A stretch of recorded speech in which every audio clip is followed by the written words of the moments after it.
আসসালামু আলাইকুম ভিউয়ার্স, আজকে আসমিনা কুকিং চ্যানেল থেকে নতুন একটি রেসিপি নিয়ে চলে এসেছি।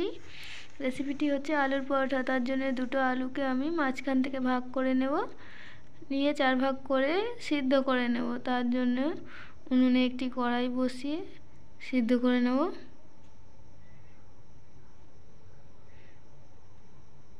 তো আলুগুলো আমার সিদ্ধ হয়ে গিয়েছে, এবারে একটি পাত্রে তুলে রাখবো।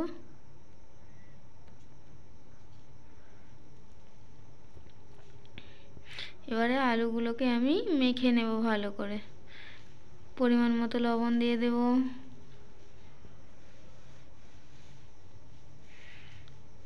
ধনেপাতা কুচি, কাঁচা লঙ্কা কুচি,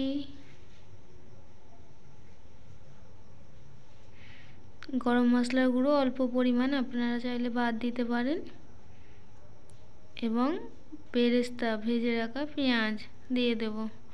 কাঁচা পেঁয়াজ দিয়েও করতে পারেন, এবং জিরা পাউডার গুঁড়ো দিয়ে ভালো করে এটি মেখে নেব। উপকরণগুলো দিয়ে ভালো করে অল্প পরিমাণ লঙ্কা গুঁড়ো দিয়ে দেব। আপনারা আপনাদের স্বাদ মতো লঙ্কা গুঁড়ো দেবেন, এবং টমেটো সস কিছুটা দিয়ে দেব যাতে আলুর পুরটা টেস্টি হয়। তো আমার আলুর পুর তৈরি হয়ে গিয়েছে, এক সাইডে রেখে দেবো। দিয়ে ময়দাটা মেখে নেব। 250 গ্রাম ময়দা নিয়েছি, 1 চামচ তেল ও পরিমাণ মতো লবণ দিয়ে দিলাম। দিয়ে ভালো করে মেখে নেব। অল্প অল্প পানি দিয়ে একটি ডো তৈরি করে নেব।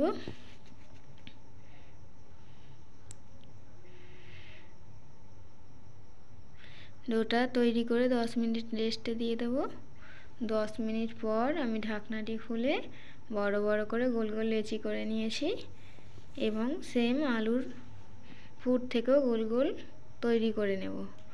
নিয়ে একটা লেচি নিয়ে তাকে দু হাত দিয়ে এরকমভাবে আমি আলুর পুরটা বসিয়ে দেব। দিয়ে চারিদিক থেকে মুড়ে দেব। আলুর পুরটা একটু বেশি দিয়েছি, খেতে তবে ভালো লাগবে। এবারে আস্তে আস্তে হালকা করে বেলে নেব। বেশি চাপ দিলে আলুর পুর বেরিয়ে আসতে পারে। কত সুন্দর বেলা হয়েছে দেখুন বন্ধুরা, কোনো দিক থেকে ফাটল ধরেনি, বেলাটা খুব সুন্দর হয়েছে। একটি একটি করে সবকটা রুটি বেলে নিয়েছি। এবার একটি তাওয়া গরম করে দিয়ে রুটিগুলো সেঁকে নেব। তো দেখুন বন্ধুরা, পরোটাগুলো কত সুন্দর হচ্ছে, ফুলো ফুলো, দেখতেও সুন্দর, খেতেও ততটাই সুন্দর। আপনারা বাড়িতে নিশ্চয়ই ট্রাই করে দেখবেন, এবং আমার ভিডিওগুলো দেখতে কেমন লাগে, কি বানাতেও কত সুবিধা, আপনারা নিশ্চয়ই ট্রাই করে দেখবেন। অল্প তেলে ভাজা হয়ে যায় পরোটাগুলো খুব সহজেই। কত সুন্দর ফুলো ফুলো ভাজা হচ্ছে দেখুন। হালকা আঁচে ধীরে ধীরে ভেজে নেবেন। এক এক করে সবকটি পরোটা আমি ভেজে নেব। নিয়ে একটি পাত্রে তুলে রাখবো। পরোটাগুলো খুব সফট হয় এবং ভিতর থেকেও খেতে টেস্টি হয়। তো দেখুন বন্ধুরা, পরোটাগুলো ভাজা হয়ে গিয়েছে, একটি ছিঁড়ে দেখিয়ে দিই।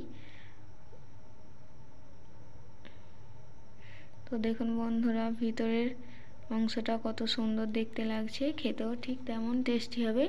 আমার ভিডিও যদি ভালো লেগে থাকে লাইক, কমেন্ট, শেয়ার এবং অবশ্যই করে সাবস্ক্রাইব করে দেবেন। কমেন্ট করে জানাবেন কেমন লাগলো।